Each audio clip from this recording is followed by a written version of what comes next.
आज आखिरत सुधार कमेटी की जानिब से नवाज साहब कुंटा एप्पल बिल्डिंग में शाम में 4 बजे एसएससी और इंटरमीडिएट कामयाब तलबा की दाखिलों की रहनुमाई के सिलसिले में प्रोग्राम मुनक़िद किया गया था। तो इस प्रोग्राम के मुनक़िद करने में सब में ज़्यादा जो किरदार रहा सदर कमेटी जनाब मोहम्मद जावेद साहब का, जिन्होंने जो है पिछले एक हफ़्ते से मुसलसिल जिद्दोजहद की और आज के प्रोग्राम को ऑर्गेनाइज़ किया। आज के प्रोग्राम के मेहमान मुक़र्रर थे जनाब ताहिर फराज साहब, जो CES के चेयरमैन हैं, जिन्होंने हज़ारों बच्चों की काउंसलिंग की और जिनके स्टूडेंट्स आज सारी दुनिया में मुख्तलिफ़ ममालिक में काम कर रहे हैं और कई MNCs में काम कर रहे हैं। पुराने शहर में ख़ास तौर पे नवाब साहब कुंटा जैसे इलाके में इस तरह का प्रोग्राम का इनेकाद करना पुराने शहर की तालीमी पसमानदगी को दूर करने में एक बहुत बड़ा किरदार अदा करेगा। क्योंकि बच्चे SSC पास होने के बावजूद और इंटरमीडिएट पास होने के बावजूद, चूँकि उनकी सही रहनुमाई नहीं हो पा रही थी स्कूल्स की जानिब से, कॉलेज की जानिब से, तो बच्चे बड़े तज़ब्ज़ुब का शिकार थे कि कौन सा कोर्स लेना चाहिए, कौन सा कोर्स नहीं लेना चाहिए। बरवक्त अगर सही मशवरा मिल जाता है तो बच्चों का मुस्तक़बिल बहुत ताबनाक हो जाता, और अगर कोई गलत मशवरा उनको मिल जाता है तो फिर वहाँ से उनका मुस्तक़बिल अंधेरे में चले आता। तो ये आखिरत सुधार कमेटी की कोशिश थी कि ताहिर फराज साहब जैसी शख्सियत के ज़रिए बच्चों को इस बात से वाकिफ़ कराएं कि उनके मुस्तक़बिल के लिए कौन से कोर्सेस मुनासिब रहेंगे,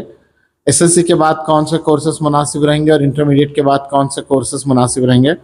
जनाब ताहिर फराज साहब ने बड़ी तफसील से रोशनी डाली। SSC के बाद इंटरमीडिएट के डिफरेंट कोर्सेज़ के बारे में उन्होंने ज़िक्र किया। मिसाल के तौर पे MPC, BIPC, CEC और HEC,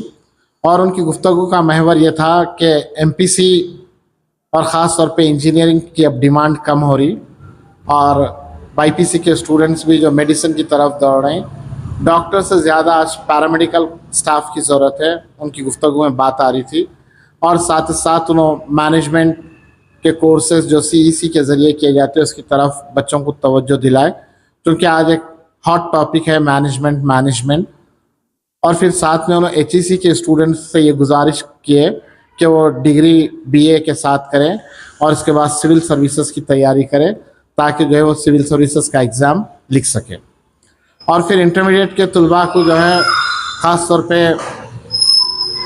MPC, BIPC, CEC और HEC की जो तकमील कर चुके, वो तलबा को अगर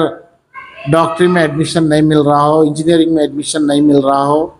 और उनके पसंद के सब्जेक्ट्स में अगर जनरल कोर्सेज़ में एडमिशन नहीं मिल रहा हो, तो वो जो है वोकेशनल कोर्सेज़ की तरफ भी तवज्जो दिलाए, जो कि जो है आज एक बहुत अहम ज़रूरी चीज़ हो गई। और AI,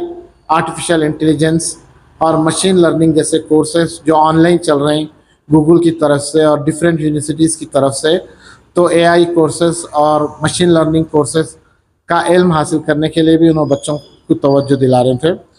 जहाँ पे जनरल कोर्सेज़ की हम तालीम हासिल कर रहे हैं, वहाँ पे ताहिर फराज साहब ये बता रहे थे कि हमारे बच्चों के अंदर सॉफ्ट स्किल्स का होना भी ज़रूरी है, यानी वो स्टेज पे ठहर के बात कर सके, अपने मुद्दे को रख सके और अपनी शख्सियत को सही ढंग से अपने एम्प्लॉयर के सामने पेश कर सके, समाज के सामने पेश कर सके। जनरल स्किल्स के अलावा आज के बच्चे को एक कामयाब अगर बनना है तो उसके पास सॉफ्ट स्किल्स का होना भी बेहद ज़रूरी है, इस जानिब तवज्जो दिला रहे थे। बहरहाल ये पूरी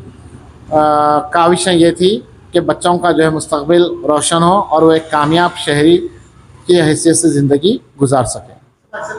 समाज और सोसाइटी बस्ती लेवल पे क्या मसाजिदों में भी ऐसे इज्तिमाअत मुनक़्क़द करनी चाहिए रहनुमाई के लिए स्टूडेंट्स? बच्चों की रहनुमाई के लिए सब में बेहतरीन मरकज़ मस्जिद ही हो सकता, और जहाँ पे हम दिन में 5 मरतबा जमा हो रहे हैं और जहाँ पे हम दिन में 5 मरतबा नमाज़ पढ़ रहे हैं, और वही मुकाम को अगर हम जो है अगर जैसा कि हुज़ूर सल्लल्लाहु अलैहि वसल्लम की सीरत तैयबा से हमको मालूम होता कि आपने मस्जिद नबवी को सिर्फ नमाज की हद तक महदूद नहीं रखा था, बल्कि सारे मामलात मस्जिद नबवी के सहन में हुआ करते थे, चाहे वो सियासी मामलात हो, चाहे जंगी मामलात हो, चाहे जो है कौम की फलाह बहबूद के मामलात हो, तो आज हम सब की ज़रूरत है कि हम भी जो है अपनी मसाजिद का सही इस्तेमाल करें। अगर मस्जिद के अंदर नहीं तो नहीं, मस्जिद के बाहर सहन में या बैरून मस्जिद अगर हमारे पास जगह है तो उस जगह का बेहतर इस्तेमाल करके हमारी नई नस्लों को एक तरह से मस्जिद से जोड़ने का भी मौका मिलेगा और उनकी बेहतर रहनुमाई का भी हमको मौका हासिल होगा। ये नौजवान खासतौर पे स्टूडेंट्स लेवल पे रात के औकात में जो घूम के बैठे हैं, उनके ताल्लुक से क्या मैसेज दिया गया इस प्लेटफॉर्म से? और दूसरा सवाल ये है कि मोबाइल की जो नुकसान है मोबाइल से, जहाँ फायदे भी है वहाँ के नुकसान होते हैं, उनसे बचने के लिए इस मौजू पे क्या कहा गया प्रोग्राम में? हनीफ रेसिडेंसी के मालिक जनाब मोहम्मद हनीफ अली साहब ने बड़ा अच्छा जिक्र किया कि जो है आज हमारी कौम सो रही है और दूसरों की कौम जाग रही है। जब उनकी कौम जागती तो हमारी कौम जो है सोने की तैयारी करते रहती। वो लोग सुबह 4 बजे से तालीम के मैदान में अमल पैरा होते तो हम रात 2 बजे तक होटलों की नज़र रहते। तो ये जो हमारी होटलों में बैठना और रात देर गए शादी खानों में शादियों में शरीक रहना, ये सब जो है हमारी नस्ल की तालीम को जो है बहुत नुकसान पहुंचा रहा है। तो हम सब मिलकर इस बात की फ़िक्र करें कि हमारी ज़िंदगी के तौर तरीक़े को बदले, क्योंकि आक़ाए नामदार हज़रत मोहम्मद मुस्तफ़ा सल्लल्लाहु अलैहि वसल्लम का ये रूटीन था कि आप मगरिब के बाद रात के खाने का हुक्म दे रहे हैं और इशा के बाद आराम करने का हुक्म दे रहे हैं और तहज्जुद से हमारी ज़िंदगी शुरू होना चाहिए। मगर हम तहज्जुद तो कजा फजर को भी हमारा उठना मुश्किल हो गया, जबकि यही तरीक़ा जो है अख़यार अपनाए और आज वो जो है सारी दुनिया में कामयाबी की मंजिलें तय कर रहे हैं। प्रोग्राम में कौन-कौन शिरकत किए सर? आज के इस प्रोग्राम के में सब में पहले जो है जो ज़िम्मेदार है हमारे जनाब जावेद साहब, जो एक ASJ न्यूज़ चैनल के एडिटर है और आखिरत सुधार वेलफेयर कमेटी के चेयरमैन हैं और नवाब साहब कुंटा की मस्जिद के मोतमद है। उन्होंने जो है इस प्रोग्राम को हर तरह से जो है कामयाब करने के लिए अनथक कोशिश की। और फिर साथ ही साथ आबिद भाई साहब, नवाब साहब कुंटा की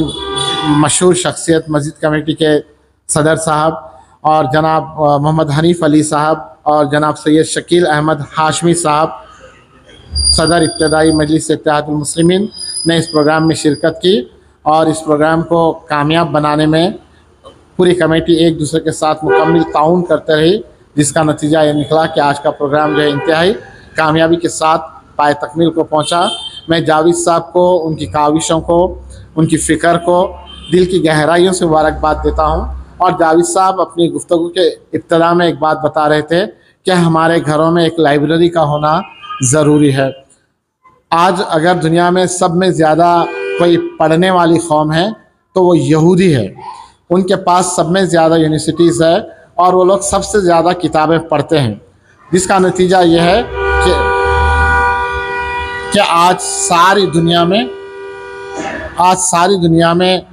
यहूदियों का जो है गलबा है। चाहे हालांकि ईसाइयाँ और मुसलमान उनसे तादाद में कई गुना ज़्यादा है, और चूँकि वो किताबों का मुताला बड़ी पाबंदी के साथ करते हैं, जिसकी वजह से वो किताबों के ज़रिए उनके पास वो हुनर और वो सलाहियतें आ रही है कि सारी दुनिया पे जो है वो हुकूमत कर रहे हैं। तो इस्लाम भी जो है, इस्लाम की पहली आयत ही इस बात पे आई कि इक़रा बिस्मी, और हमसे ये कहा गया है कि पढ़ो, पर आज हम पढ़ने में जो है सबसे पीछे है। तो हमको इस बात की कोशिश करना चाहिए कि हम पढ़ने का रिवाज आम करें, अपने घरों में जो है ना सिर्फ़ किताबों को इकट्ठा करें बल्कि उसको पढ़ने का भी एहतमाम करें। जहाँ पे असरी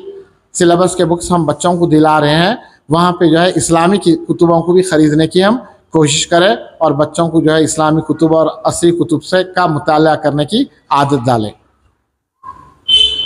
बहरहाल बहुत बहुत मुबारकबाद देता हूँ मैं एक बार फिर आखिरत सुधार वेलफेयर कमेटी, और उम्मीद करूँगा कि इस तरह के प्रोग्राम्स आप मुस्तक़बिल में भी करते रहेंगे और इंशाअल्लाह अज़ीज़ इसका कौम पे जो है बहुत असर और गहरा असर पड़ेगा।